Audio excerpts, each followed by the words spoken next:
So presenting the solution is really your time to shine, where you can really step out and be different from all your competition. You want to show the prospect why you and the solution are the best choice for them to make. Why are you worth what you're asking for? This is your time to show why you're so different and why you're worth doing business with. Why you versus your competition. There are 3 easy steps to the sales presentation portion. First off, you're going to sell yourself and your company. You want to be the expert that they look to for all of their point of sale and processing questions. You want to be their consultant. In order to do that, you need to sell yourself as the expert. You're going to then sell the solution based upon the pain points that you gathered during your needs assessment. Then you're going to justify the investment. And that really will then set the tone for the final stage, which is actually wrapping it up or doing the paperwork or the close, whatever you want to call it. But you do these 3 steps here, and that makes that close so much easier. So let's go into selling yourself and your company. You want to do a brief overview. In some training, you'll hear that called an elevator speech. You think about when you get on that elevator, you probably have 30 seconds of riding that elevator when you're in a closed environment with someone. Well, think about how you would introduce yourself and your company, well, and your product in that short amount of time. Come up with a brief overview of your company and yourself to tell someone, introduce them to your company. Kind of like a little history or maybe even a resume that you have. References are really good to do during this portion of the presentation.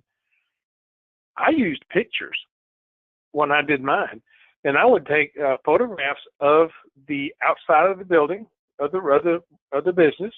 I would take pictures of the installation inside with a couple of people using the terminals. I would use three photos of each installation to be my references. Now, obviously, you'd want these to be people who are using the system, who are happy with the system, and that you could give a brief story of how that customer is utilizing your solution and gaining a good return on investment. You want to do all of this in really under 5 minutes. Probably 2 minutes is really even better. So this is not a huge portion of the presentation, but it will pay dividends in the long run. So utilize photographs, resume, and your references. Second step is sell the solution. Whatever that solution is, what you've come up with, now's the time to present that. Something that I really want to emphasize is you really want to start with a clean screen. That is, one without fingerprints. Your hardware needs to look spiffy. It needs to be clean in all aspects. Take some wipes and wipe that thing down. Don't leave a lot of scars and smudges on the screen. Don't use anything like that. Clean that screen before you start. Then you want to create the vision of that system in their operation. By doing so, you're actually giving them a story. You're giving them a picture, if you will, of your terminals and your system in their operation. I used to draw a little map of the operation and say, this is where we're going to place the terminal at the bar. This is how we're going to place the kitchen printer here, and this is the grill printer. And I would actually lay out the diagram of the operation for them to see exactly where we're going to place each of the pieces of hardware. You want to cover the key points from your needs assessment and do it in a conversational type of way. The more conversation that you can have and the less you're touching the terminal, actually is better off. If you can have that conversation with them, in a consultative type of way, then you're going to be well ahead of your competition. The thing is, most salespeople focus on the product. They lead with the product. They talk about the product. The product is the star of the show. And that's really not the way to do this. You need to present your solution and let the solution be the star of the show. The hardware and the software is just a means by which the solution is put into place. You need to have that solution be your key. You want to select the most important aspects of that needs assessment then to cover on the terminal. Something that might need to be shown. For instance, if the splitting a check is a big deal, then maybe you should show how easy it is to split that check. You want to, if at all possible, to get that prospect engaged with your presentation. That is, have them touch the screen, have them split the check, have them tender it out. Make it easy, make them feel at ease with that solution. Touch the screen if you must, meaning that use your conversation in your conversational approach as much as possible, and only touch the screen if you really need to show a specific aspect or a specific feature. You want to pre-select the items all from that needs assessment. You're going to uncover those pain points that we talked about in the previous training. Use those pain points then to really drive home the solution. You want to cover all those return on investment points that you brought up that you know are going to help you justify this system. Get confirmation as you move along. Whenever possible, you want to have them agreeing that yes, that's what that solution will help, or yes, that feature will help. You want to keep the transactions very simple. My first transaction is always a one-item cash sale. You don't want to get too deep into the complexity of a transaction. You want to keep it simple. You want to make it fast, but smooth. In this case, it can be smooth but fast, or fast but smooth, but you want to get through that transaction as easily as possible without fumbling. That's the portion about touching the screen, is if you're touching that screen, then you have the opportunity to get hung up on something. So try to gain confidence in your abilities to show the different features. When you go to the Aldelo corporate web YouTube channel, you'll notice I have a lot of different videos on how to present a specific feature. That's how I do my demos. Is everything I have is in a short little snippet of a feature. So when I get ready to show split check, I already practiced it. I know how to do it, and I just throw that into my mix. If I have a quick service operation and I need to show how to do a drive-through sale, I've already practiced it. I know what I need to show. Then I bring that little snippet out. So you need to practice these different features so that if you're asked on the fly, how do you do a certain feature, you go, not a problem, and you do flow right on through it. It does take practice. You have to practice it ahead of time. Many and many nights I have spent at my kitchen table with a terminal practicing my demo. You need to do the same. You want to look for opportunities to do trial closes. Now, I'll explain to you here in a minute what that is, but you need to look for ways that you can bring in trial closes, such as that split check is a great feature. Don't you agree? That feature should work well in your restaurant. Don't you? Would that work well for you? Other ones are, isn't it, doesn't it, and wouldn't it? These are all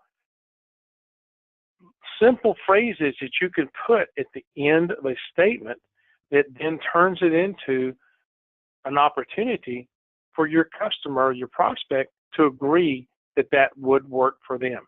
You want to get their buy-in. These are all trial closes. If you say something and they don't agree with it, you need to make sure and cover that point even better. Don't move on unless they have agreed that that would work for them. You also want to look for buying signs. A buying sign is something as simple as a question like, can you install by the 1st? That says to you that that customer has already bought in, they know the system would work, they just want to know, can you get this in for me by the 1st of the month? Another one is, how many days of training do we get? That tells you that they've already bought it. In their mind, they are an owner. And what you need to now do is work out the fine details of getting the install in and getting them the training that they look for. One of my favorites is does, and then fill in the blank, do that. That is your competition. I've been asked, does your competition do that feature? That is a great buying sign. That means they've already looked at other company. That other company did not present what I did. They did not present the solution in the way I presented. They did not present that feature. And they are asking me now, thinking I'm an authority on point of sale. They've now gone to me as their consultant to know if the other product or my competitor does that feature. I love that one. And the way I answer that is, even if I know that that other company, that competitor does not do it, I won't speak for them. Mainly because this is the software industry and software changes every day. I will then ask them, well, did they present that to you? If their answer is no, I said, well, that might be the answer then right there. I'm going to not answer the question by answering the question, if you get my drift on that. And my favorite of all time is, does this come in purple? This is a true story. There was a drug chain in the South called Eckerd's, and that company had a color scheme that was purple. They had purple signs and purple marketing pieces and purple countertops. They wanted a register system that was purple. And they kept asking the different vendors, does this come in purple? And all the major players kept saying, no, it comes in this color you're seeing right here. It's this color. We had a independent dealer who was bidding on their hardware. When it came time to, does this come in purple? He said, would you like it in purple? Knowing full well that he was going to run down to the local store and buy cans of spray paint and spray paint those terminals. He got the order. So when you have a buying sign and it's off the wall like that, throw it back at them and say, well, do you want it in purple? And if they say yes, then you come up with a way to make that happen. It is doable. Look for the buying signs. They are there. All right, know your numbers and work them ahead of time. You know the pain points you're going to bring up. You know the numbers that came up during your needs assessment. You should know the volume, the average ticket. Therefore, you know the number of customers. You should know their food costs, labor costs, bar costs, wine, liquor, beer, all those different percentages you should know from your needs assessment. Work these numbers ahead of time so that you know what you have to get as far as a pain point return on investment. Always use a calculator, even though you know you can do the numbers in your head. You want to gain confidence in the prospect so that you use that calculator to do that. You have to know what you're going to need for each of the pain points. And by all means, don't oversell. I've had customers look at a pain point and go, yeah, I know I can reduce my food costs by 5%. That's a huge number. and I knew at 5%, the return on investment number that I was going to show would have been off the charts, and it would have been too high. So I try to throttle them back. If they think they can save 10%, say, well, how about we just look maybe at a 2%? And if you can get 10, that's great, but let's just do 2. Would that be all right? Don't oversell it, because the numbers will get crazy if you do. You want to work off their numbers whenever possible. So use those from the needs assessment and try to get a buy-in before you move to the next pain point. Make sure they understand the feature, how it works, how it's going to help them before you move on to the next pain point. Then you want to write it down and record it. Put it on a piece of paper, a notebook, something. Write it down before you move on. You then want, when you're done, tally the numbers using that calculator, not the numbers in your head. Don't do them in your head. What's even better is if you can get the prospect to use the calculator and do their own numbers as well. Let's talk a little bit about the difference in hard savings and soft savings. In the last presentation, we talked about hard cost versus soft cost. Now we're talking hard and soft savings. A hard savings requires little or no effort for them to get a return on investment. Some examples would be a warranty versus non-warranty situation for hardware, whereas they're currently, if their system is over 3 years old, they're probably in a non-warranty situation and are having to pay for support costs. Find out how much they're paying through your needs assessment, and any expenses on an annualized basis would then be covered under a warranty. I've had people be charging $100 to $200 to $300 a month in warranty claims, whereas if they were under warranty with our system, they would have none. That is a hard savings. Another one is processing. If you can reduce their processing costs even a little, that is a hard savings. They don't have to work in order to gain that savings. Another one is order accuracy. If you're finding a customer who's using handwritten tickets, they probably have a lot of mistakes. A preset system will eliminate those mistakes. So order accuracy with presets if they're using handwritten tickets. Something you could do on that is actually do an audit of their guest checks. Get a day's worth of guest checks, spend an hour going through the audit of those guest checks with a calculator, and you're probably going to find some mistakes, and show that customer where presets would pay for the system. And then finally, some theft controls, not all, but some theft controls that are put in place with a point of sale system will be a hard savings. They don't have to do anything. If you find that they're having a lot of no sales, just simply by taking away the no sale button, that's going to solve that problem. That's an example of a hard savings with regard to theft. Then there's soft savings.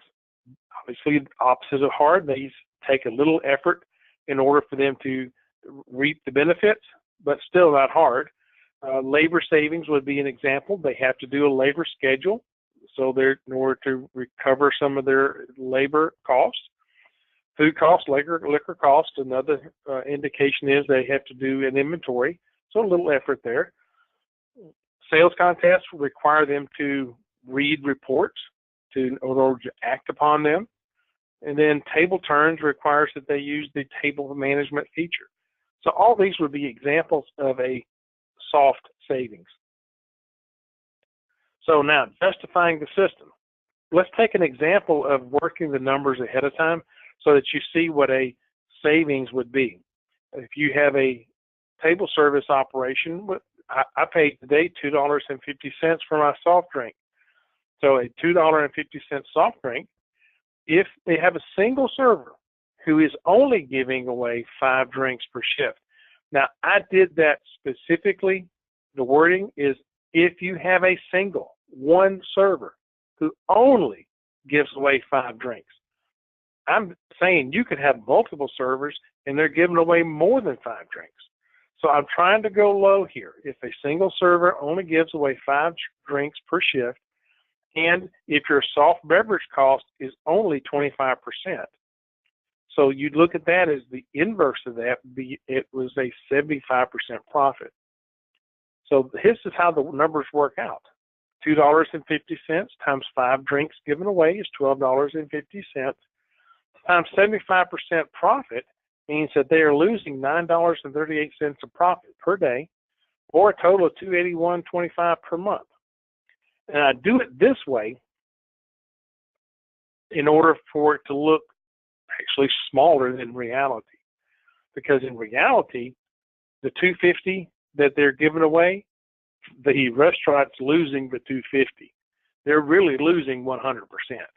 But I do it this way so I can lessen the blow and allow that customer to go in their mind or out loud, I'm not just losing the $9.38 a day, I'm losing the whole $12.50.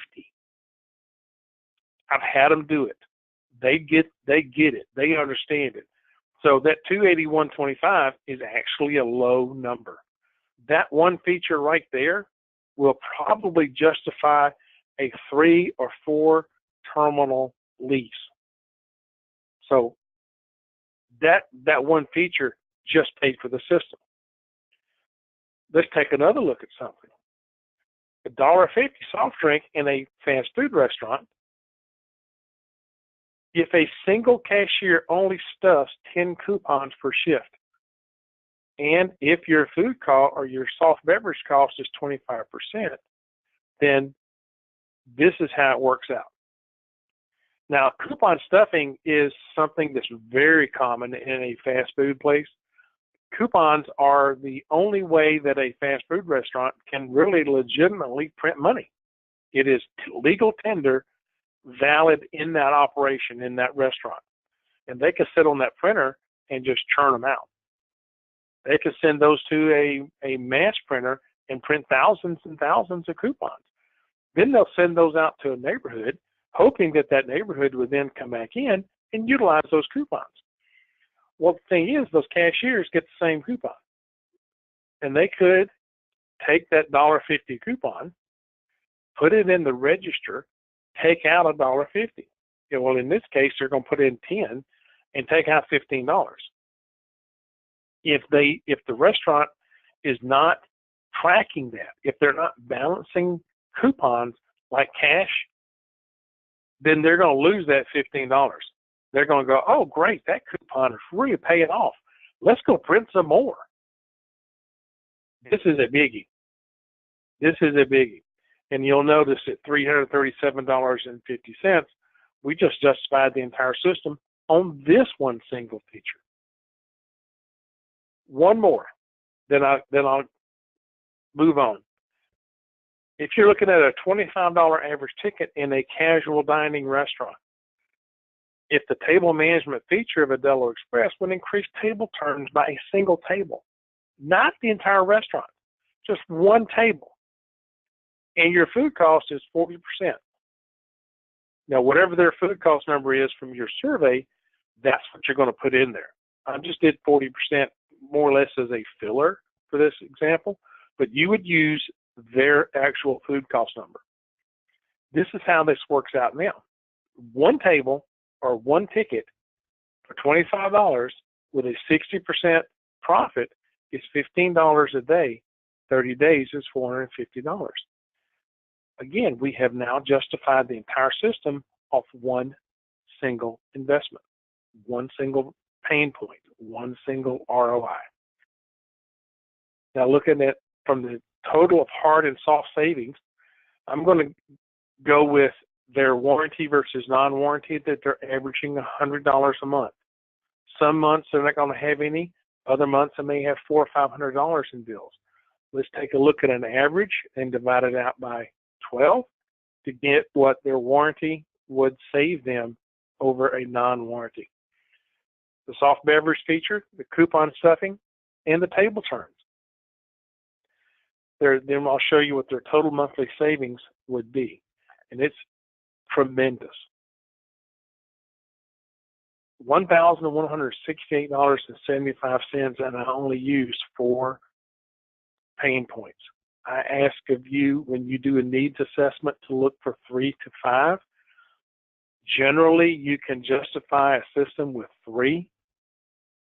If you gain 5, you have really overshot your number. But if that works for them, if they are buying into it, they're factual numbers. These are not fiction. This is real world. This is how you sell a point of sale system. So once you've done with this, the justification portion, you want to move immediately into the closing stage. We're going to go into that in our next presentation on how to smoothly move into that. But yes, you need to move straight from your justification into the close, proceeding with all confidence. You have just justified why you have the best solution. Your competition, they probably haven't done any of this. So now you're standing head and shoulders above what everybody else might be doing. You've overcome now the competition who comes in with the meet or beat type of approach, that they say, if I meet or beat the price, will you do business with me? Well, you've now justified why you're not necessarily the least expensive. You've now justified why your system actually is a better solution.